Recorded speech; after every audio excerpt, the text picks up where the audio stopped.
The summons.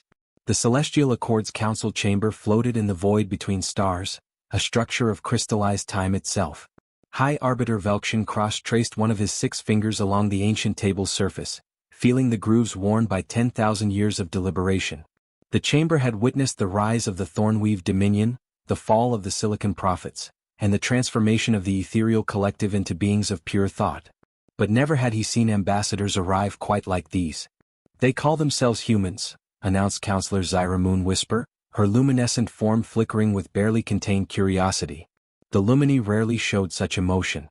"From a world they name Earth, in a system so unremarkable we never bothered cataloging it." Velkshin's mandibles clicked thoughtfully. "And yet they possess translation technology we've never encountered, ships that bend spacetime in unprecedented ways, and they formally requested recognition as a galactic power." "After only 200 cycles of space travel," interjected General Corvus Steelborn, his 4 arms crossing in skepticism. The Crixian warrior diplomat had seen 12 species petition for council membership. Most had been exploring the cosmos for millennia before daring to approach the Accord. "What arrogance! Or what desperation," murmured Sage Thessaly Windcaller, the eldest of the assembled council. Her people, the Ethelborn, had founded the Accord itself. "I have studied their transmissions. They do not come seeking protection or demanding territory. They come offering something far more unusual." Velkshin leaned forward.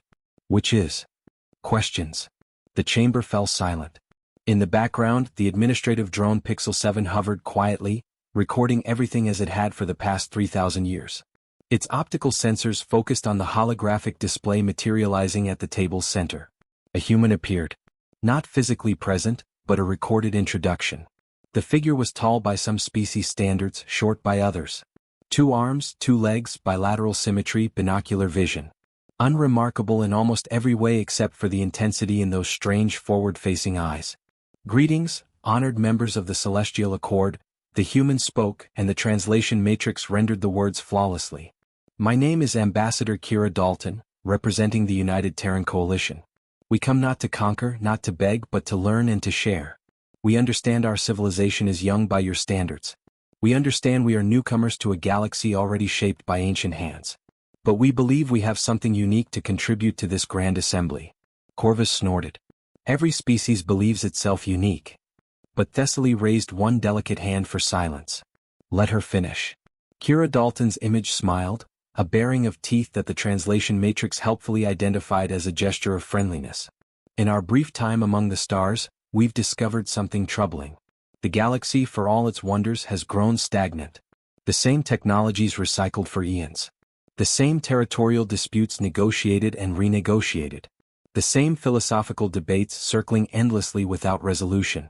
You've achieved a kind of equilibrium, yes, but at the cost of progress."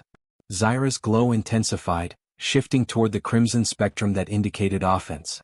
"Stagnant? We've maintained peace across 10,000 systems.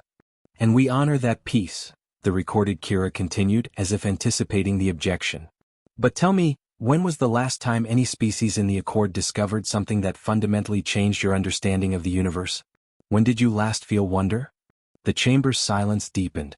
Velkshin found his thoughts drifting to his own career, spanning 800 years. How much had truly changed in that time? New species joined, old conflicts faded, but the fundamental nature of galactic civilization remained the same. Predictable. Safe. Unchanging.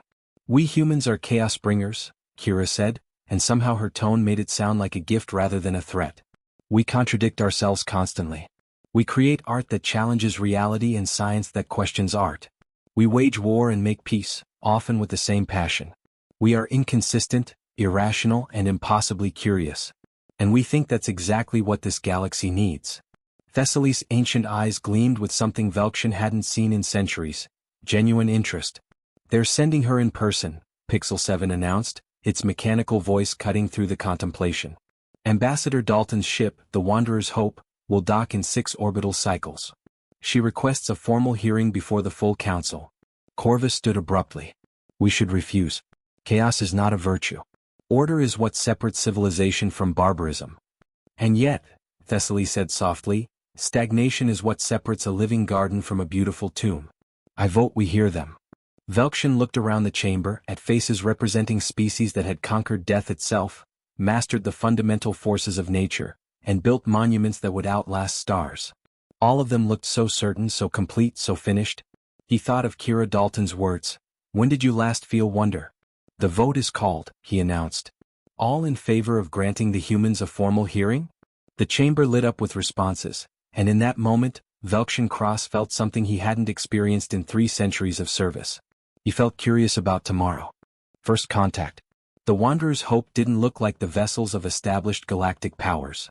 Where the Kryxian warships bristled with geometric precision and the Lumini cruise spheres glowed with contained starlight, the human ship seemed almost organic.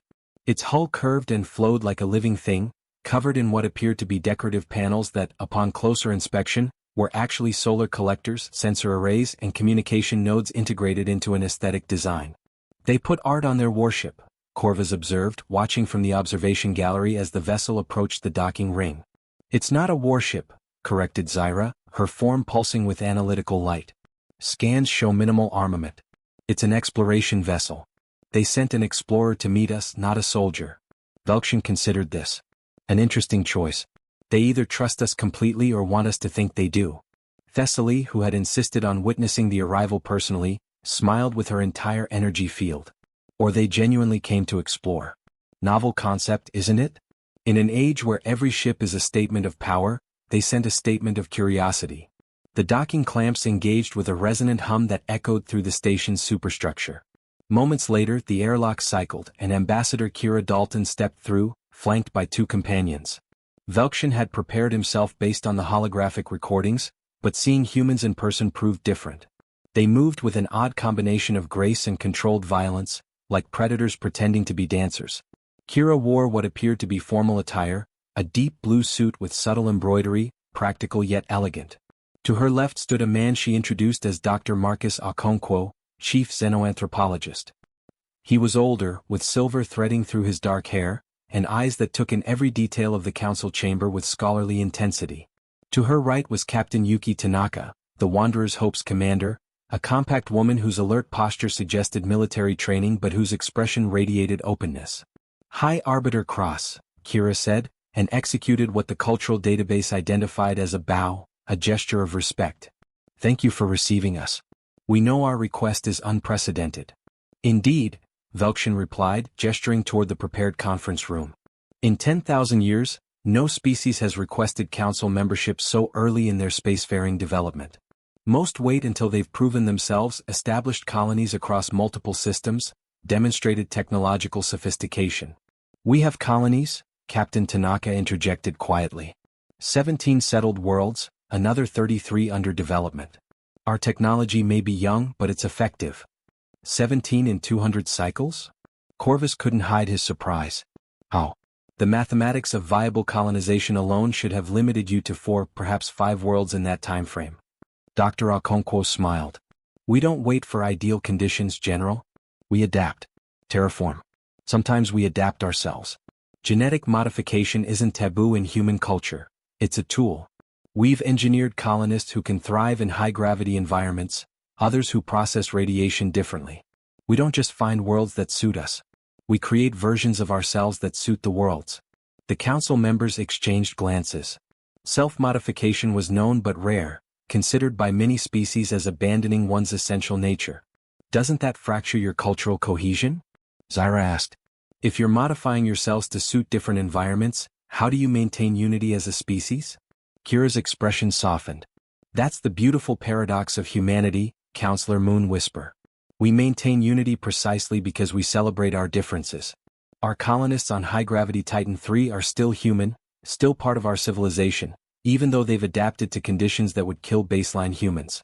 We stay connected through culture, through stories, through the fundamental belief that variety strengthens rather than weakens us." They entered the conference room, a space designed to accommodate the wildly different physiologies of council members. Velkshan settled into his cushioned depression while the humans simply pulled up chairs, their adaptability on display again. "Let's address the core question," Thessaly said, her ancient voice carrying weight beyond its volume. "Why are you really here, Ambassador Dalton? You could have continued expanding, exploring, building your empire without ever seeking our recognition.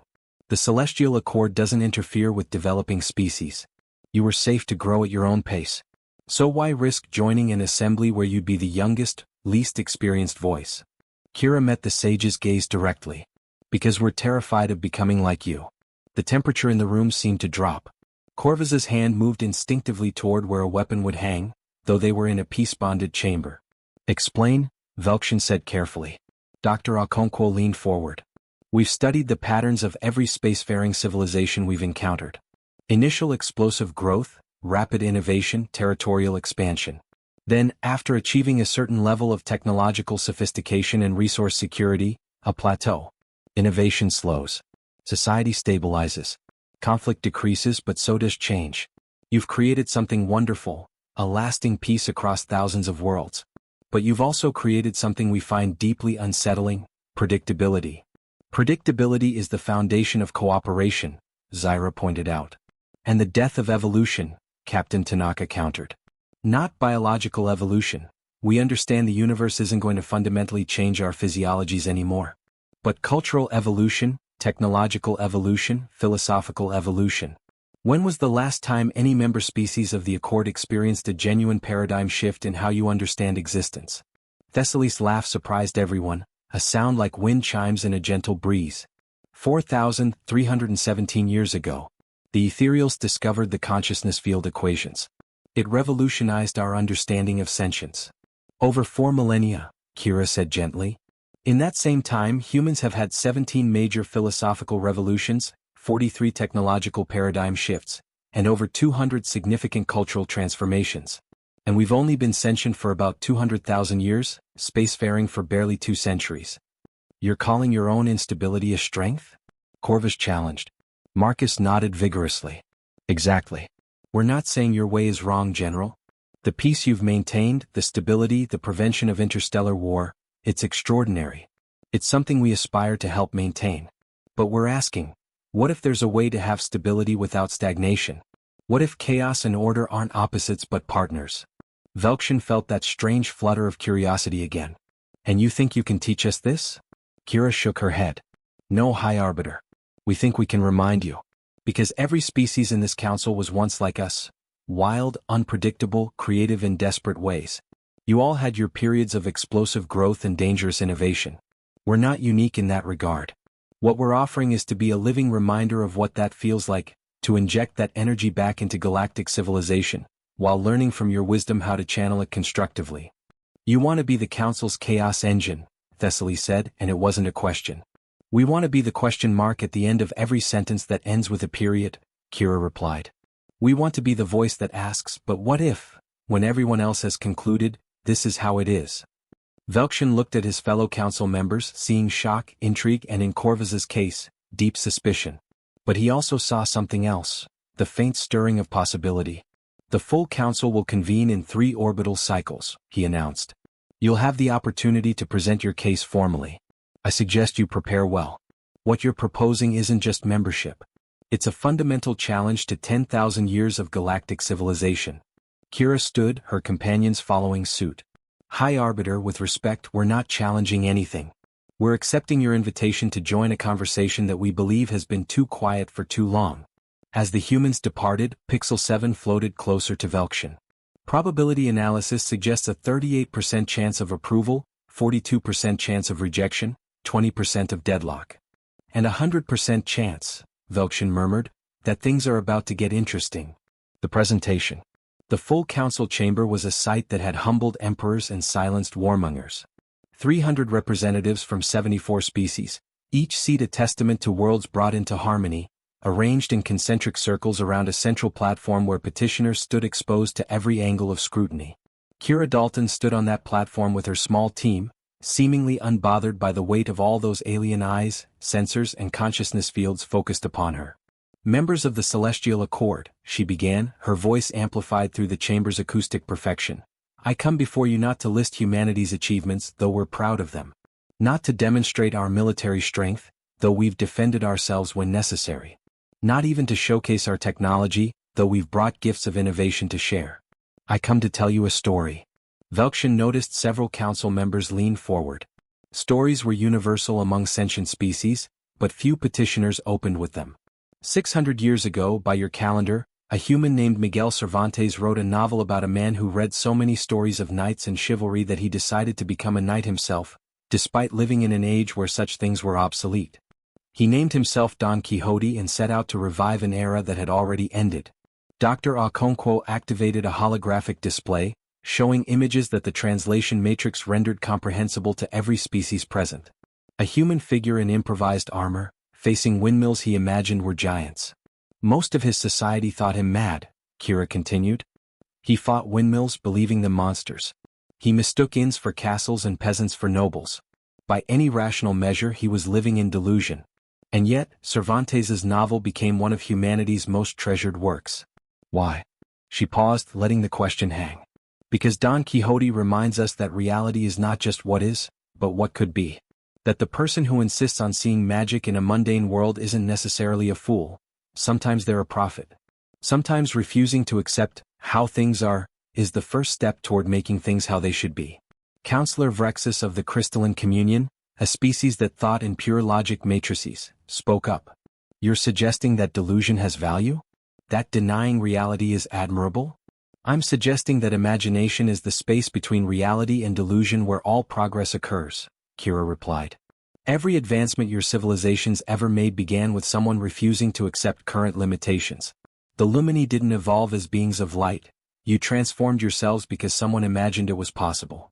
The Crixian didn't conquer death through biology alone but through cybernetic enhancement that must have seemed like fantasy before it became fact. Corvus stirred but didn't object. She had him there. Captain Tanaka stepped forward. We've prepared a demonstration. With the Council's permission, we'd like to show you how humanity approaches problems differently. Velkshin nodded. Proceed. The holographic display shifted, showing a complex mathematical scenario, a standard test the Council used to evaluate species' computational capabilities. It involved calculating the most efficient energy distribution across a theoretical network of 300 star systems with varying resources and demands. The optimal solution using standard galactic computational methods takes approximately 6 minutes to calculate, Zyra observed. Is your quantum computing more advanced than reported? Our quantum computers would solve it in about 4 minutes, Marcus admitted. But we're not going to use them. Captain? Yuki smiled and pulled out what appeared to be a primitive communication device. I'm going to ask my 12-year-old daughter. The chamber erupted in confused murmuring. Thessaly's amusement flickered through her energy field. Sayuri, Yuki spoke into the device. I'm sending you a math puzzle. It's important. Can you take a look? A young voice responded, speaking what the translation matrix rendered as casual familial dialect. Is this for your big space meeting? Sure, give me a second. The display showed the problem being transmitted. The Council watched in fascination as, 3 minutes later, a solution appeared. Not the optimal solution, it was about 7% less efficient than the theoretical maximum, but it had been generated in half the time even quantum computing would require. How? Vrexus demanded.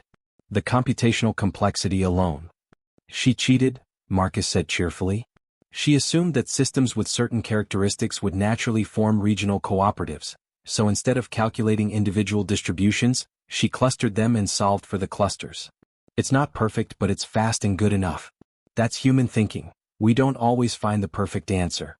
We find the answer that works right now, then improve it later. Kira reclaimed the floor. We bring to this council something you've optimized out of your civilizations. Productive inefficiency. Yes, we make mistakes. Yes, we sometimes choose suboptimal solutions. But those mistakes and imperfections are features, not bugs. They're what keep us adaptive. She gestured, and the display changed again, showing human history in rapid sequence. We've had 12 major extinction-level crises on our homeworld.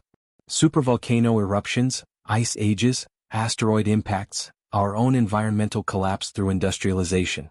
Each time we survived not by being strong or smart or perfectly adapted, but by being flexible enough to change everything about how we lived.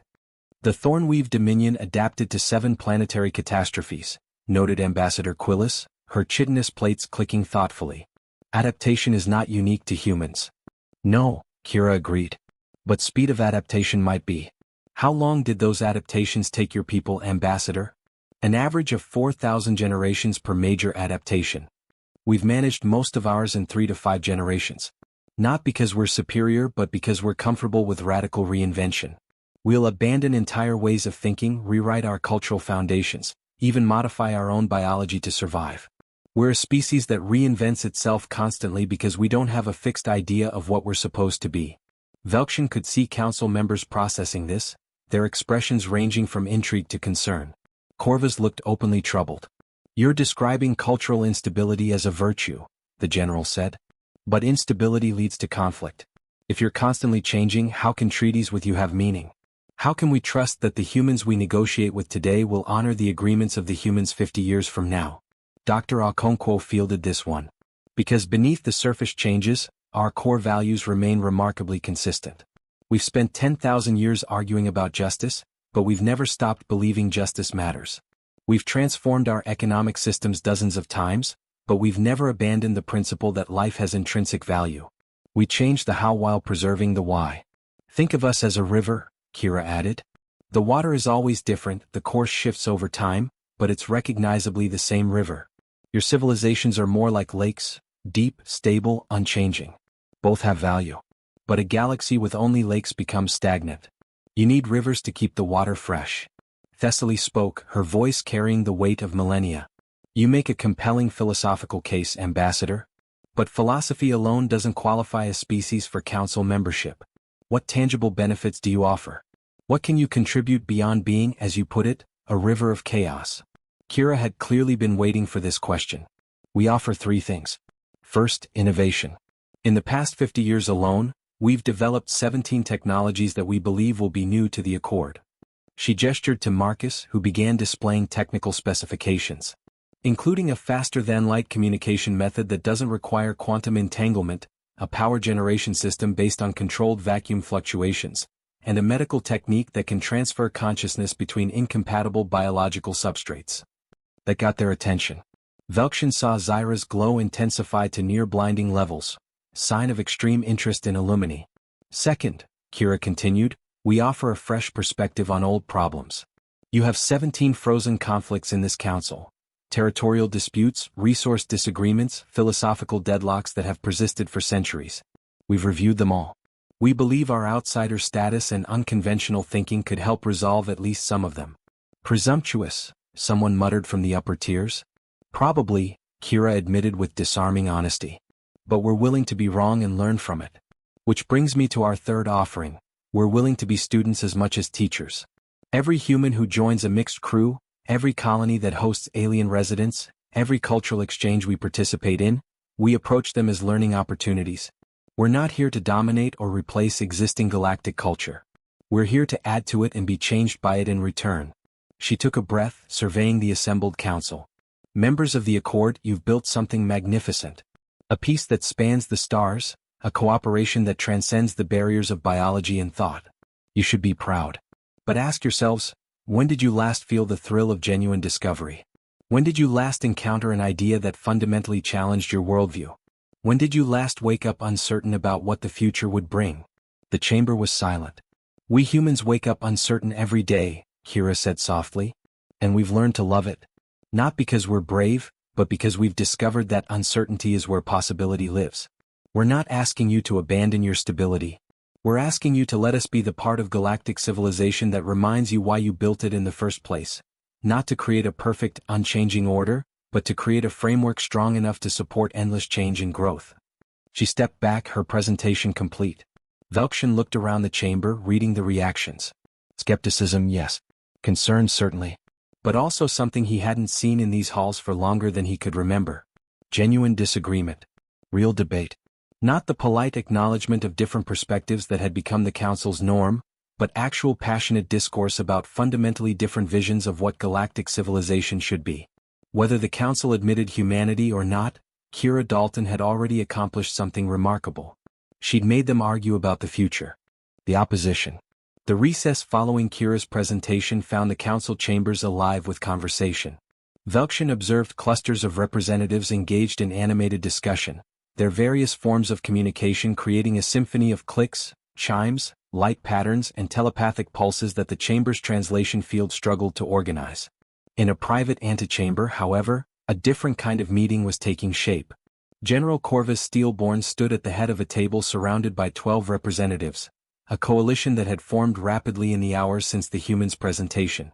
Among them was Magister Sivril of the Obsidian Conclave, whose species had spent 8,000 years perfecting their social structures into something approaching divine order. "They're dangerous," Sivril stated, his crystalline form refracting the chamber's light into sharp angles.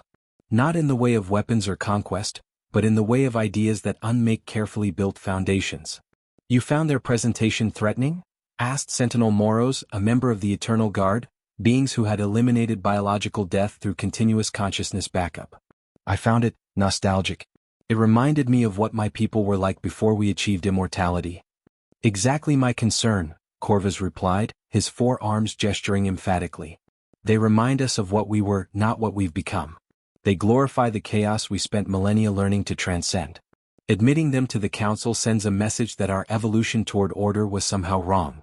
Counselor Venn of the Harmonic Assembly, whose telepathic species operated in perfect mental synchronization, pulsed a thought into the chamber's translation field. "More than that.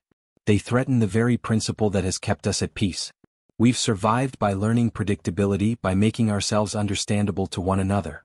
These humans celebrate unpredictability. How can we negotiate with a species that views constant reinvention as a virtue?"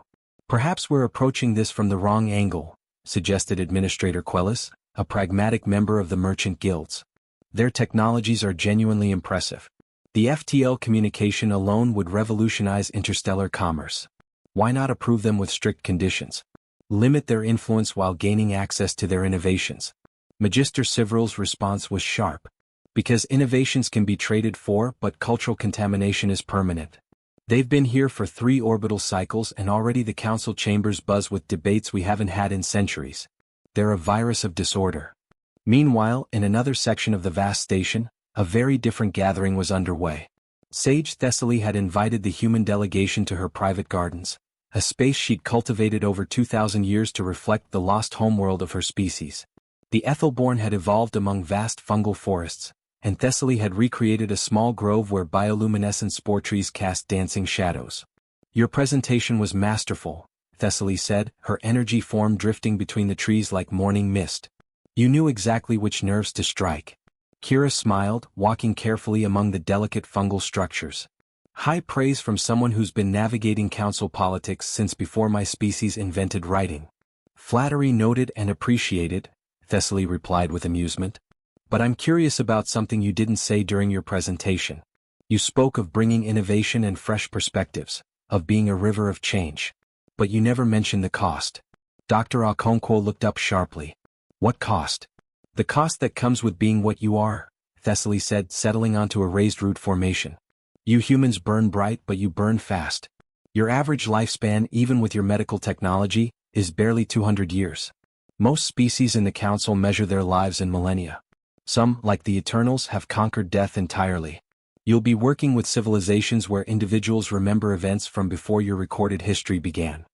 Captain Tanaka nodded slowly. "We've thought about that. It's why we focus on institutional memory, on cultural transmission.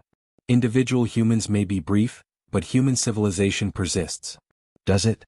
Thessaly challenged gently. "You spoke of reinventing yourselves every few generations. How can you maintain continuity when you're constantly becoming something new?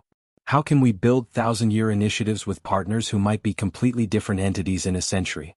Kira was quiet for a moment, then sat beside the ancient sage. "Can I ask you something personal, Sage Thessaly? In your 2,000 years, how many times have you fundamentally changed your mind about something important?" "Perhaps 3 times. Major philosophical shifts are rare when you have centuries to refine your thinking." "I'm 38 years old," Kira said. "I've fundamentally changed my mind about important things 17 times that I can count. My grandfather, who lived to 164, told me he'd reinvented his worldview at least 40 times in his life. And you know what? That's the point. We don't see it as instability. We see it as growth. Every time we change our minds, we become a little more complete. Or a little more confused," Thessaly suggested. "Maybe both," Kira admitted.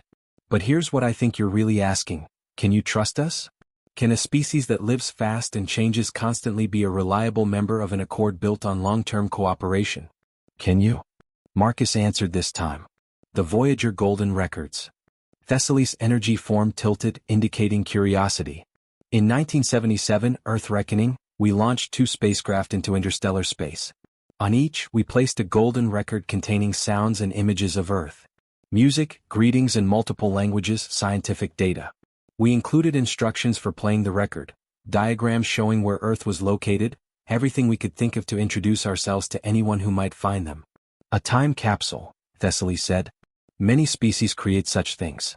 Yes, but here's what makes it distinctly human, Marcus continued.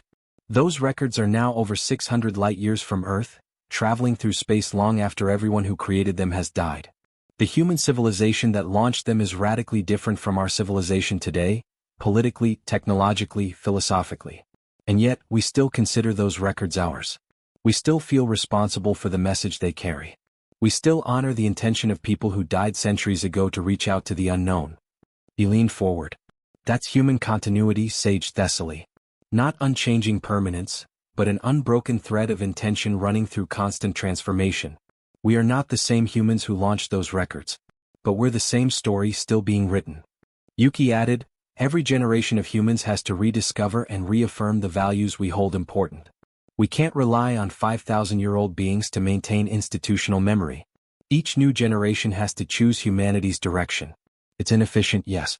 But it also means every generation has to actively decide what we believe in rather than just inheriting it. Our values stay alive because we keep questioning them. Thessaly was silent for a long moment, her form flickering with complex thought patterns. You're saying your instability is your continuity. Exactly, Kira said. We change everything except our commitment to keep changing. That's the one thing you can count on from humanity, we will never stop evolving. If you're looking for partners who will be the same in 1,000 years, we're a terrible choice. But if you're looking for partners who will still be actively engaged with existence, still curious, still growing in 1,000 years, we're your species. The Council fears that engagement, Thessaly warned. Corvus is gathering opposition as we speak. He'll argue that your chaos threatens the order we've built. Does it? Kira asked directly. The ancient sage considered this. Perhaps. But I'm old enough to remember when the Accord itself was new, when bringing together multiple species seemed impossibly chaotic. Every species that joined added complexity, unpredictability. The Crictians were warlike. The Lumini were incomprehensible. The Harmonics were so alien in their collective consciousness that many doubted they could function in a society of individuals. Each time, there were those who said we were risking everything we'd built. And each time, we built something better, Thessaly admitted. More complex, yes. Less predictable, certainly. But richer. Stronger. More complete. She paused. I supported the inclusion of 17 species. Each time I believed the risk was worth the reward. But I've never encountered a species quite like yours. You don't just add complexity, you propose to make complexity itself a permanent feature. Is that so terrible? Yuki asked. The universe is complex. Life is complex. Trying to simplify it into perfect order might feel safer, but is it honest? Thessaly's laugh rippled through the chamber like wind chimes. You're dangerous, Captain Tanaka. You make disorder sound like wisdom. Maybe it is, Yuki replied with a smile. Or maybe wisdom is knowing when you need order and when you need chaos. We're not proposing you abandon structure. We're proposing you add an element that keeps that structure dynamic, alive, responsive. An irritant in the oyster, Thessaly mused. That produces the pearl, Kira finished. The sage rose, her energy form coalescing into something more defined. The vote will be close. Corvus has considerable influence and his concerns are legitimate. You'll need to address them directly. The Council reconvenes in 2 cycles. I suggest you prepare answers for the opposition's challenges. Will you support us? Marcus asked. Thessaly drifted toward the exit, her form already beginning to dissipate into the ambient energy of the station. I'm 2,000 years old, Dr. Okonkwo. I've learned that the most important decisions can't be made with certainty. They require something else. What's that? Faith, the ancient being replied. Faith that the universe is better served by growth than by preservation, by questions than by answers, by becoming than by being. You've asked this council to have faith in chaos. Now I must decide if I have faith in you. She vanished, leaving the humans alone among the bioluminescent trees, uncertain whether they'd gained an ally or simply a thoughtful observer. In the main council chamber, Velkshin received a priority communication from Pixel 7. High Arbiter, the opposition coalition has requested a formal challenge session. They invoke Article 73, the right to present counter-arguments before any membership vote. Velkshin's mandibles clicked in resignation. He'd expected this, but the speed surprised him. Granted. Schedule it for the next session. End Pixel 7? Yes, High Arbiter? What's your analysis? You've observed every species petition in 3,000 years. How do you calculate this one? The drone's optical sensors flickered, the closest thing to hesitation in its programming. My predictive algorithms are experiencing unusual variance, High Arbiter. The humans introduced too many variables that don't fit historical patterns. If I were capable of emotional states, I would describe my current condition as intrigued. Velkshin looked out at the stars beyond the chamber's transparent sections. Yes, he murmured. That seems to be their effect on everyone. The challenge? The council chamber felt different when it reconvened. The usual polite formality had been replaced by genuine tension. Representatives clustered in visible factions. Those intrigued by the humans, those opposed, and a large middle group still undecided. General Corvus Steelborn took the central platform, his forearms spread in a gesture of solemn duty. I stand before this council not as an enemy of humanity, but as a guardian of what we've built.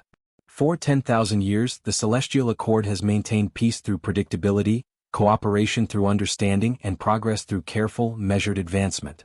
The humans proposed to replace this with chaos masquerading as creativity. He activated a display showing human history, but unlike Kira's presentation, this one focused on darker moments. In their brief existence, humans have engaged in over 15,000 documented wars. They've driven hundreds of species on their own planet to extinction. They've created weapons capable of rendering their homeworld uninhabitable, and came within moments of using them multiple times.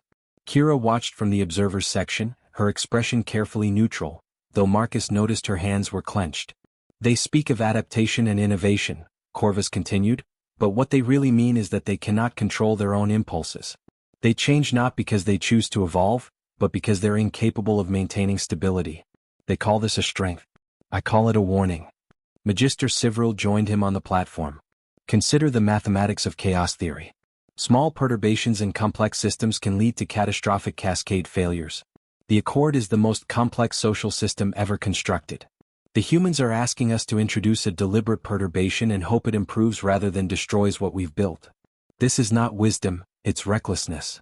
Counselor Ven's telepathic voice resonated through the chamber.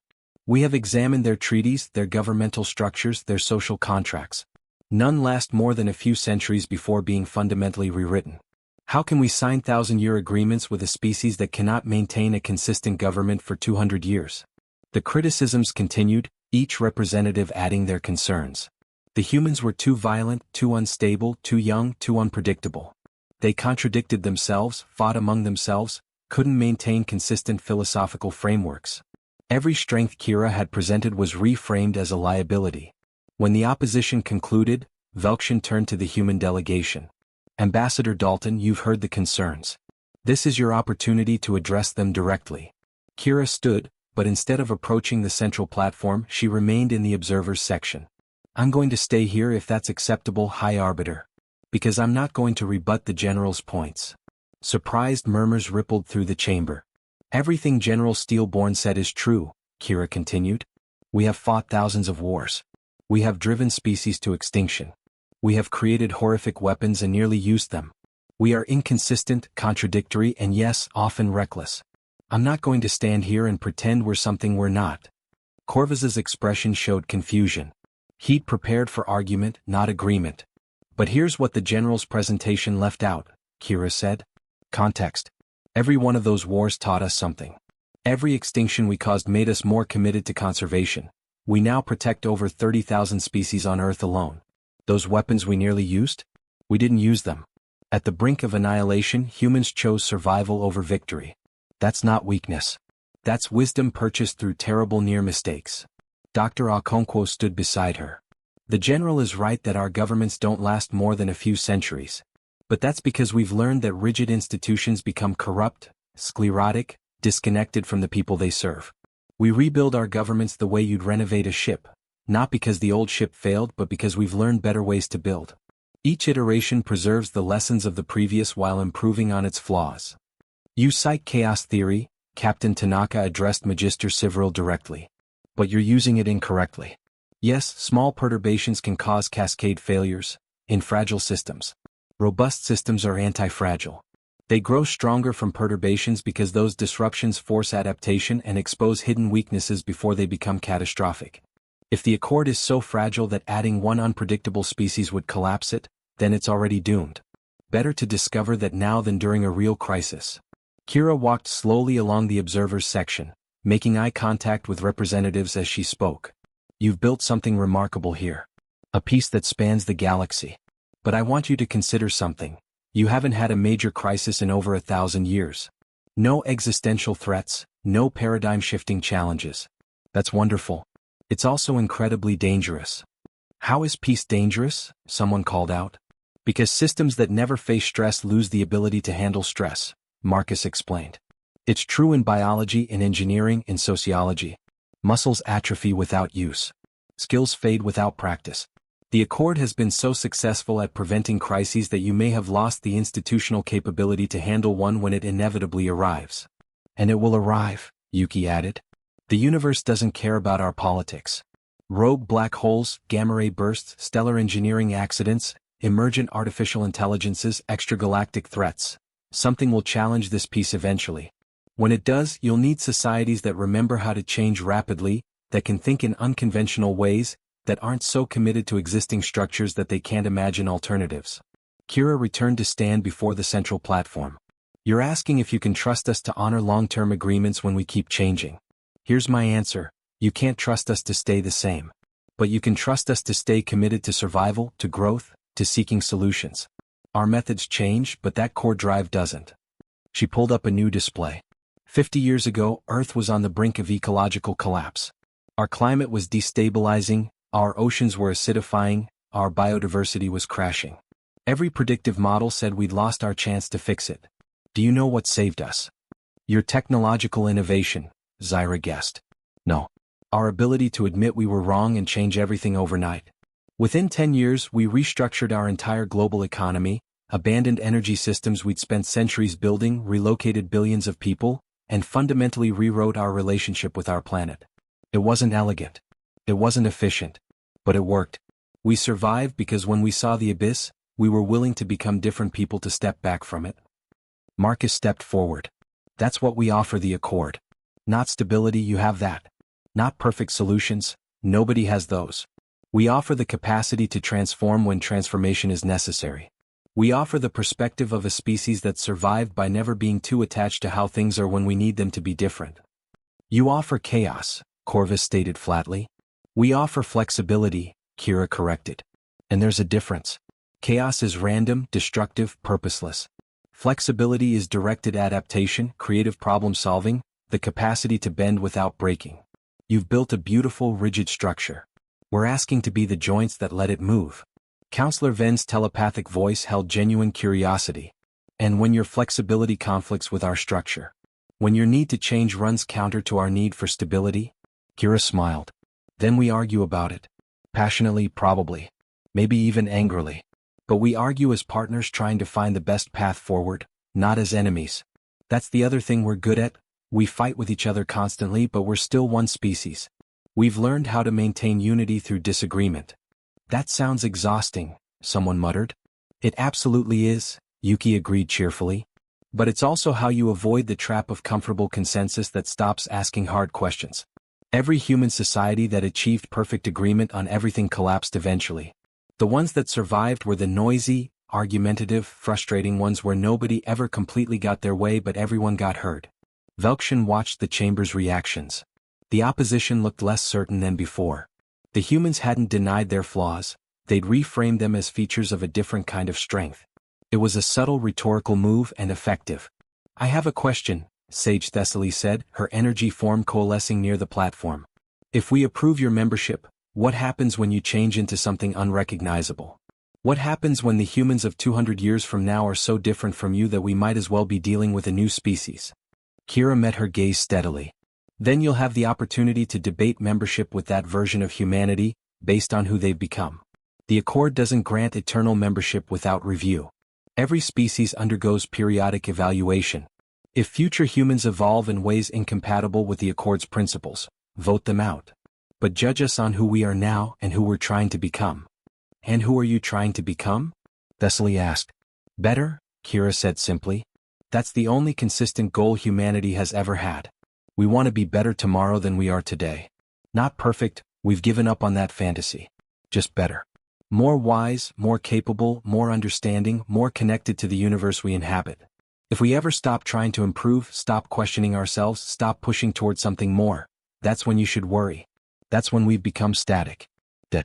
No longer truly human. The chamber fell silent, processing this exchange. Finally, Magister Sivril spoke, his crystalline form reflecting the chamber's lights in sharp, definite patterns. You make an interesting case for managed chaos, Ambassador. But I have one final question, and I ask for absolute honesty. If your petition is rejected, what will humanity do? The question hung in the air, weighted with implications. Would they leave peacefully? Grow resentful? Become a rogue element in galactic civilization? Kira smiled, and her answer was immediate. We'll be disappointed. We'll probably spend a few years trying to figure out what we did wrong. Then we'll keep doing what we've always done, exploring, growing, learning. We'll trade with Accord members who are willing. We'll collaborate on scientific projects. We'll be the friendly neighbors who aren't part of your formal organization but are always around, being ourselves. And maybe in a few centuries when we've matured a bit more, we'll apply again. You'd accept rejection without hostility? Corvus asked, skeptical. General, humanity has a long history of not getting what we want and finding ways to thrive anyway, Marcus said. Rejection would sting, but it wouldn't define us. One of our philosophers once said that we judge ourselves by our intentions but others judge us by our actions. If the Accord judges our actions and finds us wanting, we'll work on better actions. We're patient when we need to be. That, Thessaly said quietly, may be the most persuasive thing you've said. You seek membership but don't need it. You want partnership but won't be devastated without it. That suggests maturity beyond your years. Velkshin stood, signaling the session's end. The council will deliberate. Representatives, prepare your votes.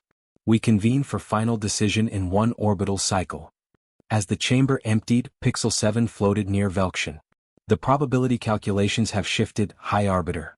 I now estimate 57% approval, 33% rejection, 10% abstention or deadlock. You said earlier you were intrigued, Velkshin noted. Do you have a preference on the outcome? The drone's optical sensors flickered through several colors before settling on a soft blue. I am a recording device, High Arbiter. My function is to observe, not to judge. But if I were to express a personal algorithm, I find I would like to observe what happens next if they're approved.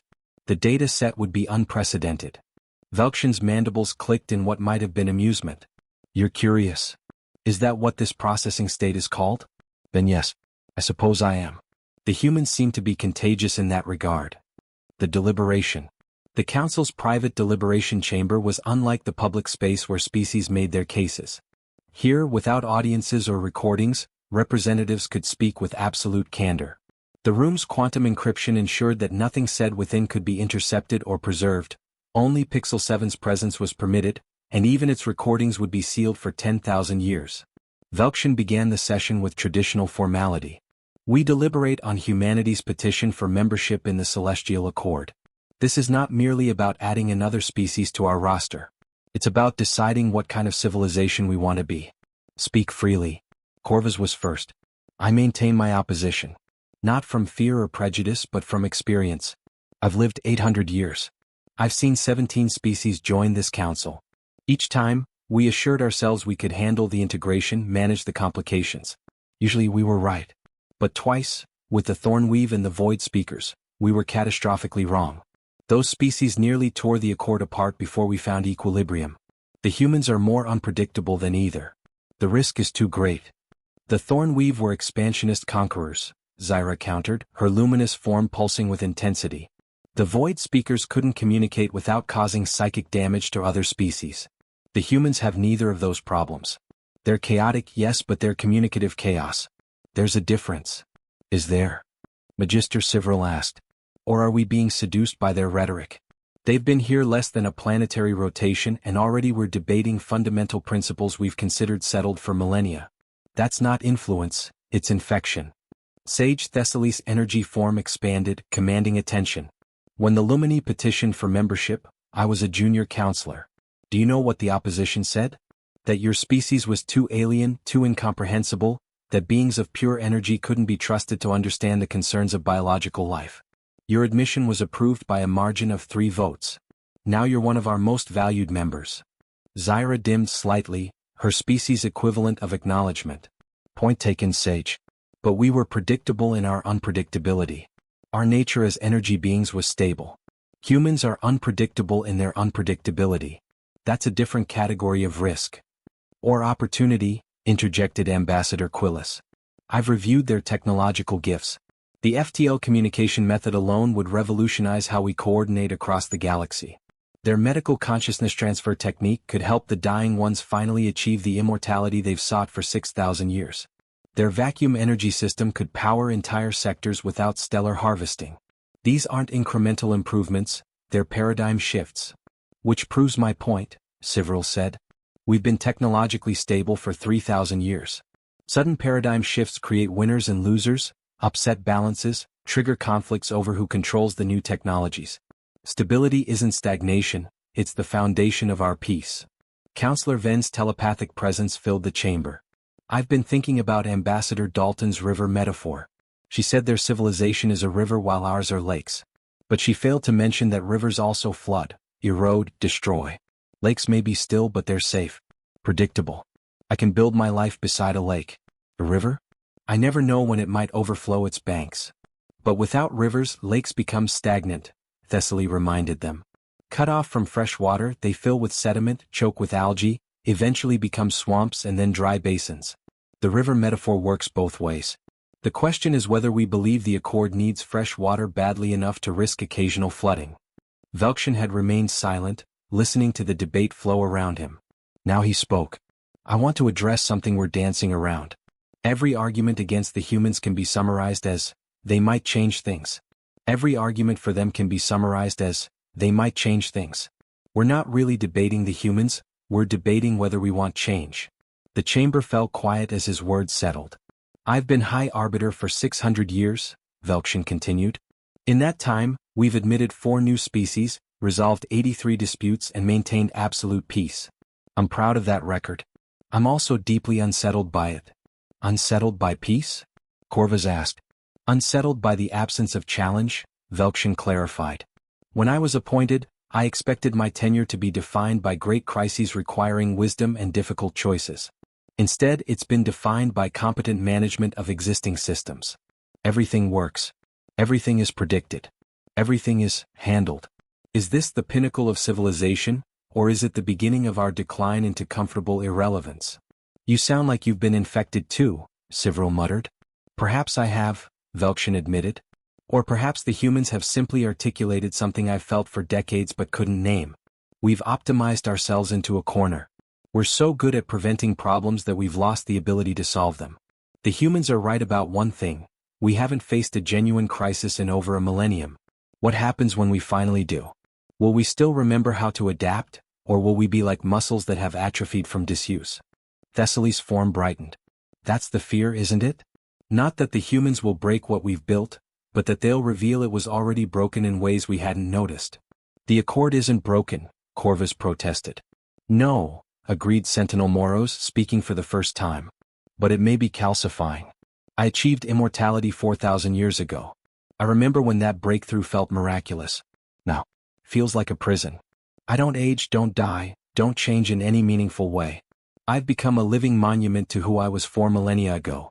The humans terrify me because they remind me of what I've lost, the capacity to become something different. The admission hung in the air, shocking in its vulnerability from a species that prided itself on eternal constancy. I've read their literature, Moros continued.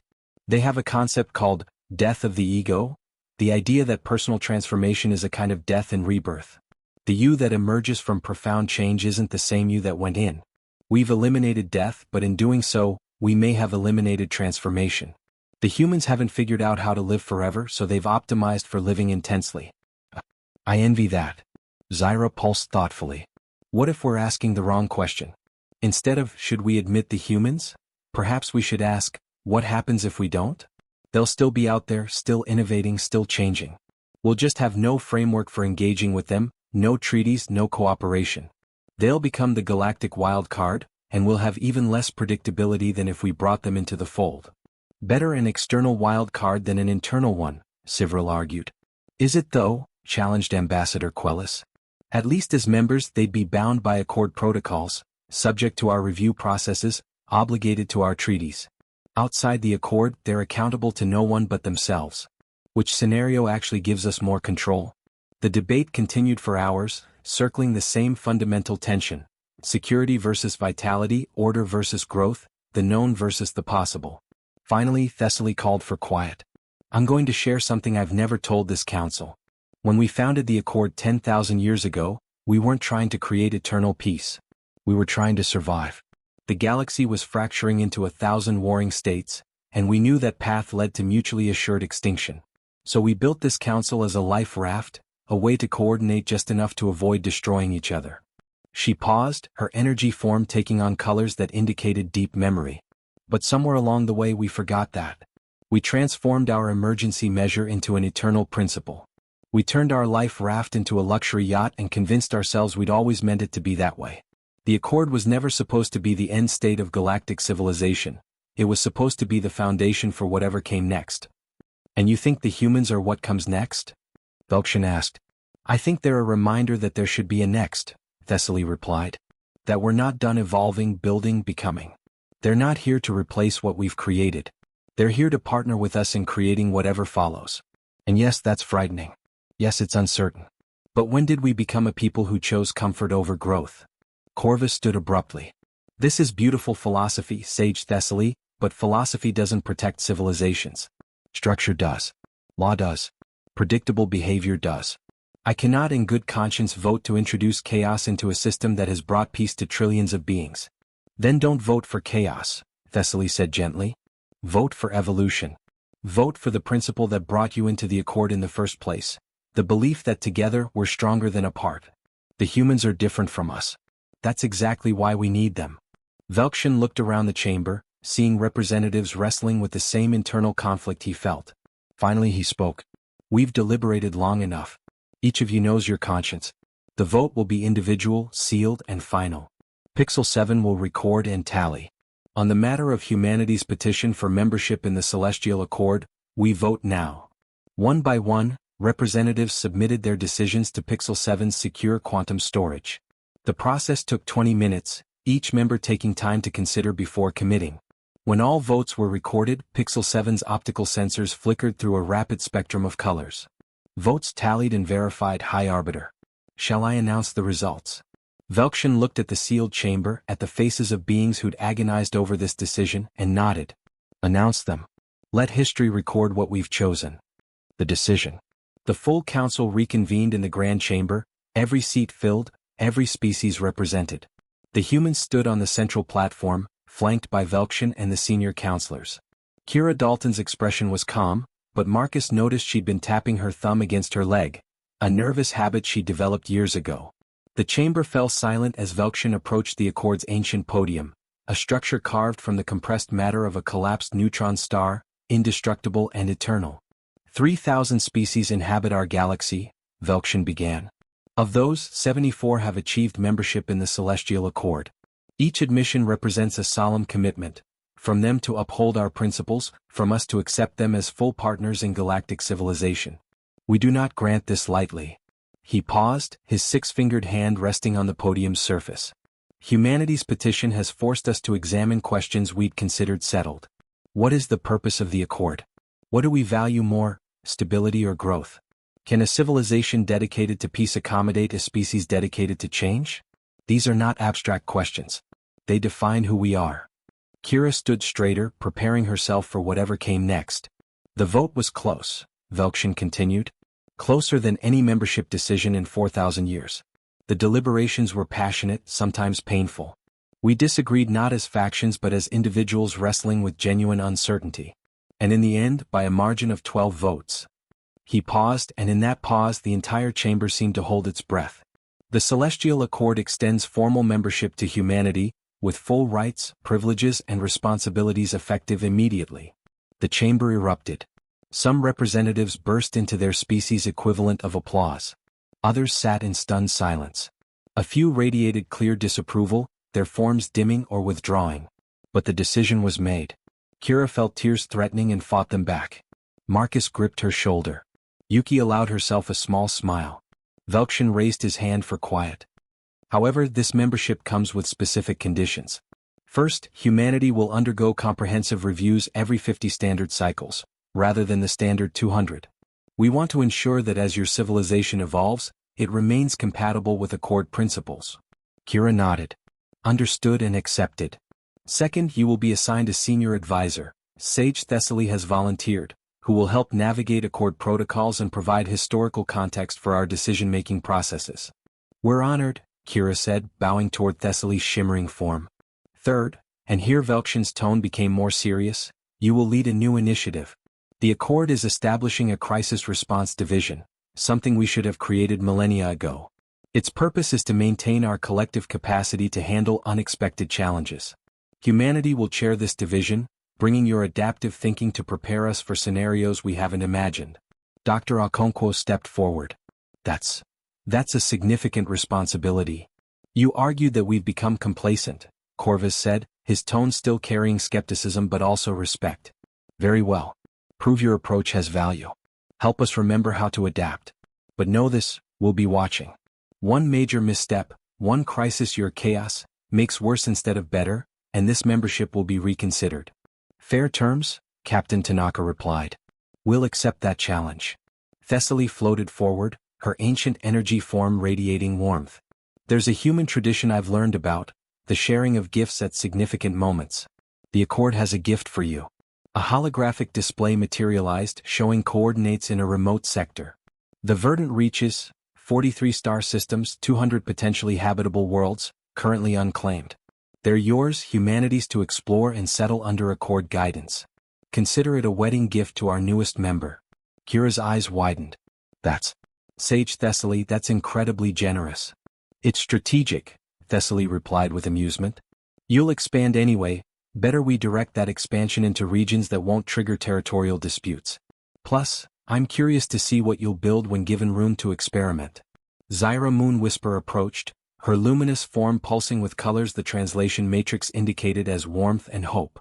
I voted against you initially. Your unpredictability seemed too dangerous. But during deliberations, I realized I couldn't remember the last time I'd felt uncertain about anything. Uncertainty means possibility. I'd forgotten what that felt like. Welcome to the Accord, humanity. Terrify us in the best possible ways. Over the next hour, representatives approached, some offering congratulations, others expressing cautious acceptance, a few maintaining their opposition but pledging to uphold the Council's decision. The humans handled each interaction with grace, understanding that winning the vote was only the beginning of truly earning their place. Finally, as the official ceremonies concluded, Velkshin requested a private word with the human delegation. In a small antechamber off the main council floor, the High Arbiter's formal demeanor softened slightly. I want you to understand what you've taken on. Membership isn't just about privileges and resources. You're now responsible for the Accord's well-being as much as any other member. When crises arise, and they will, you'll be expected to contribute solutions. We understand, Kira assured him. Do you? Velkshin asked. Because I'm not sure we do. We've just done something unprecedented. Admitted a species specifically because they're unstable, hoping that instability will save us from our own stability. It's either brilliant or catastrophically foolish, and we won't know which for centuries. Marcus smiled. Welcome to the human experience, High Arbiter. That uncertainty you're feeling? That's what we live with constantly. The not knowing, the maybe, the could go either way. It's uncomfortable, but it's also where all possibilities exist. The Schrodinger's cat of galactic politics, Yuki added, then at Velkshin's confused look, explained, a thought experiment from Earth. A cat in a box that's simultaneously alive and dead until you observe it. Uncertainty as a fundamental state rather than a temporary condition.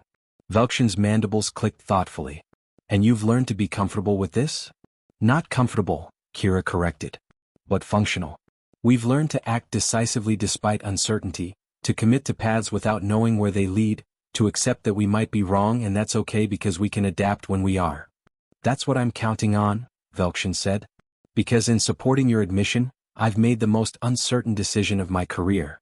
I've bet the future of 10,000 years of civilization on a species that's existed for barely a fraction of that time. Please prove me right. We'll try our best, Kira promised. Though, best, for humans includes making mistakes, learning from them and trying again. We won't be perfect members of this council. No, Velkshin agreed. But perhaps perfect members aren't what we need anymore. Perhaps we need members who remind us that perfection is a trap, that the goal isn't to achieve a final, unchanging state but to remain forever engaged with the process of becoming better. Thessaly materialized in the doorway. The reception is beginning. Representatives want to meet the humans informally, start building relationships. Are you ready? Kira looked at her team, saw exhaustion and exhilaration in equal measure and smiled. As ready as we'll ever be. The reception was unlike anything the humans had expected. The Accord's formal protocols dissolved into something more organic, with representatives from dozens of species mingling, sharing foods and drinks compatible with their various biologies, exchanging stories and perspectives. A young Crixian approached Marcus, her forearms gesturing excitedly. I'm researcher Kine. I've studied human literature, Shakespeare, Tolstoy, Garcia Marquez. Your species processes existence through narrative in ways we don't. I'd love to collaborate on a project analyzing how narrative shapes cognitive development across species. I'd be honored, Marcus replied, already imagining the possibilities. Captain Tanaka found herself in conversation with a cluster of Lumini engineers, discussing propulsion systems and energy dynamics, their luminous forms flickering with excitement as they compared technologies. Kira stood slightly apart, watching her species take its first real steps into the larger galactic community, when Pixel 7 floated up beside her. Ambassador Dalton, the drone said, I have recorded every species admission in 3,000 years. I thought you might want to know. Yours generated the most debate, the closest vote, and the highest level of council engagement by every quantifiable metric. Is that good or bad? Kira asked. The drone's optical sensors shifted through colors. It's unprecedented. Which, I've learned, is the most human thing possible. I have a question if I may. Of course. During deliberations you said humanity's only consistent goal is to become better. But better is subjective. Better by what measure? Kira considered this. That's the right question to ask, Pixel 7. And honestly, we don't always agree on the measure. We argue constantly about what better means. More just? More free? More equal? More innovative? More sustainable? We never reach consensus. But the arguing itself, the constant evaluation and re-evaluation of our values, that's part of what keeps us evolving. The day we all agree on what better means is the day we stop improving. Inefficient, Pixel 7 observed. Incredibly, Kira agreed. But effective.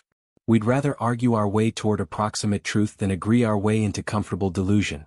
I will record that observation, the drone said.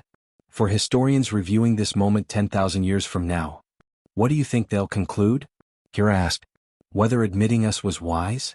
Pixel 7's sensors flickered in what might have been the mechanical equivalent of thoughtfulness. I think they'll conclude it was necessary. The Accord had optimized itself into stasis. You represent a different optimization, for change rather than stability. Whether the synthesis of these approaches succeeds or fails will define galactic civilization's next era. No pressure. Kira laughed. You're developing a sense of humor. How human of you. Perhaps, the drone replied. Or perhaps humor is what emerges when entities comfortable with certainty encounter entities comfortable with uncertainty. The collision creates perspective. And perspective, I'm learning, is often amusing. As the reception continued into the station's artificial night, representatives from across the galaxy mingled with humans, beginning relationships that would shape the next chapters of their civilizations. Some would become deep friendships, others would remain professional, a few would evolve into rivalries. But all represented something new, the integration of chaos and order, change and stability, becoming and being. High Arbiter Velkshin watched from an observation gallery, Sage Thessaly beside him. Did we just change everything? He asked quietly. Yes, Thessaly replied.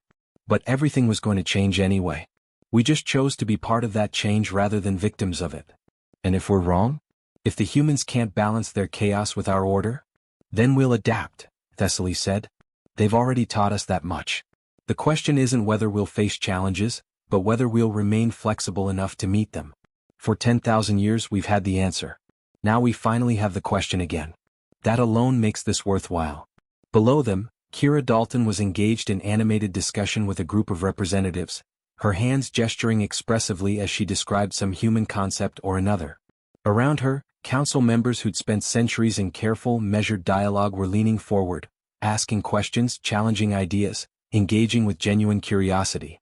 The council chamber had seen empires rise and fall, had witnessed the birth of civilizations and the transformation of species into beings of pure energy or crystalline thought. It had seen technological miracles and philosophical revelations. It had maintained peace across 10,000 years and thousands of worlds. But it had never quite seen anything like the humans.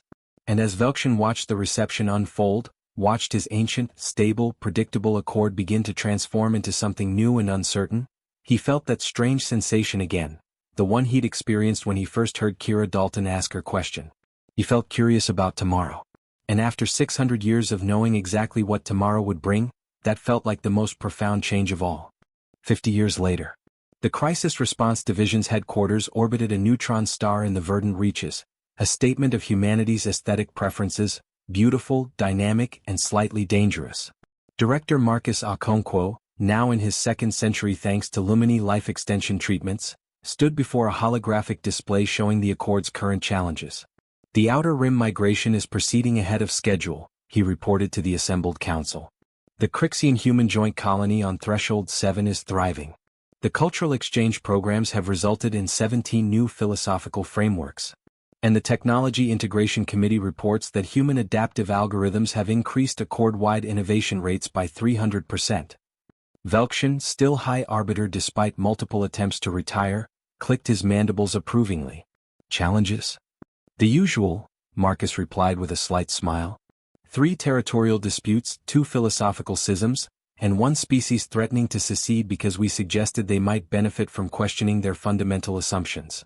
So, a quiet year, Thessaly observed, her energy form now tinged with colors that indicated deep contentment. Relatively speaking, agreed Ambassador Qin Zhao, Kira Dalton's successor after she'd retired to write a comprehensive history of human Accord relations. Though we should discuss the anomaly detected in Sector 447. It might be nothing or it might be the kind of crisis we've been preparing for. The council leaned forward. Anomalies were interesting. Crises were opportunities. Corvus, who'd eventually become one of humanity's strongest advocates after working alongside them for decades, spoke up. Whatever it is, we'll handle it. Together. That's what we've learned. As the meeting continued, Pixel 7 recorded everything, its database now containing 50 years of unprecedented change in galactic civilization. The drone had developed something the humans called personality, a tendency toward wry observations and unexpected insights. Later, in its private log, Pixel 7 recorded a note that wouldn't be seen by others for millennia. Year 50 of the human integration. The Accord has changed more in 5 decades than in the previous 5,000 years. Innovation is constant. Debate is vigorous. Certainty has been replaced by productive uncertainty. Some call it chaos. I call it alive. The council chamber has seen empires rise and fall, civilizations bloom and fade. But it had never seen a species quite like the humans, not because they were stronger or smarter or more advanced, but because they refused to be finished. They treated existence as a perpetual work in progress, and in doing so, reminded the galaxy that we're all still becoming. If I were capable of gratitude, I would be grateful for their presence. Since I am not, I will simply record that the universe is more interesting with them in it. And interesting, I have learned, is another word for hope.